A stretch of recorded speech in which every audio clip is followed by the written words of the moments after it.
পোলার স্থানাঙ্ক ও কার্তেশীয় স্থানাঙ্কের মধ্যে সম্পর্ক।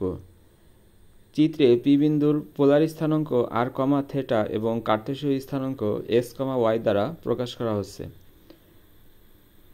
এই চিত্রে ও এ দ্বারা এক্স দূরত্ব এবং ও এ পি দ্বারা ওয়াই দূরত্ব বোঝায়, যে কারণে পি বিন্দুর কার্তেশীয় স্থানাঙ্ক এক্স কমা ওয়াই এবং পি বিন্দুর যে পোলার স্থানাঙ্ক আর কমা থেটা, এই আর দ্বারা বোঝাচ্ছে মূলত মূল বিন্দু থেকে পি বিন্দুর যে দূরত্ব, ডিরেক্ট যে দূরত্ব, সেটা হচ্ছে আর। চিত্রে ওপি দ্বারা আর দূরত্ব বোঝাচ্ছে এবং থেটা হচ্ছে ওপি রেখা এক্স অক্ষের ধনাত্মক দিকের সাথে যত ডিগ্রি কোণ তৈরি করে, সেটা হচ্ছে থেটার মান।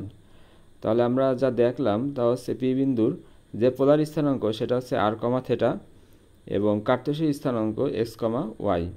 মূলত স্থানাঙ্ক এই দুই প্রকার, আর থেটা এবং এক্স ওয়াই। তো এই ক্ষেত্রে ও এ পি ত্রিভুজে কস থিটা সমান সমান আমরা লিখতে পারি ভূমি বাই অতিভুজ, অর্থাৎ এক্স বাই আর। তাহলে এক্স ইকুয়াল লেখা হয় আর কস থিটা এবং সাইন থিটা সমান সমান লেখা যায় লম্ব বাই অতিভুজ, অর্থাৎ ওয়াই বাই আর। তাহলে এক্ষেত্রে ওয়াই ইকুয়াল টু লেখা যায় আর সাইন থিটা। এরপর আছে আর এর মান নির্ণয় করার সূত্র। আর সমান সমান লেখা হয় root x square plus y square পিথাগোরাসের উপপাদ্য অনুসারে। আর থেটার মান নির্ণয় করার জন্য এক্ষেত্রে চারটা সূত্র ইউজ করা হয়।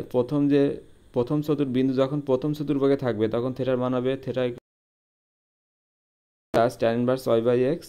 দ্বিতীয় চতুর্ভাগের ক্ষেত্রে theta equal to pi minus tan inverse y by x. তৃতীয় চতুর্ভাগে থাকলে থেটা হবে minus pi plus tan inverse y by x. এবং চতুর্থ চতুর্ভাগে থাকলে থিটার মান হবে minus tan inverse y by x.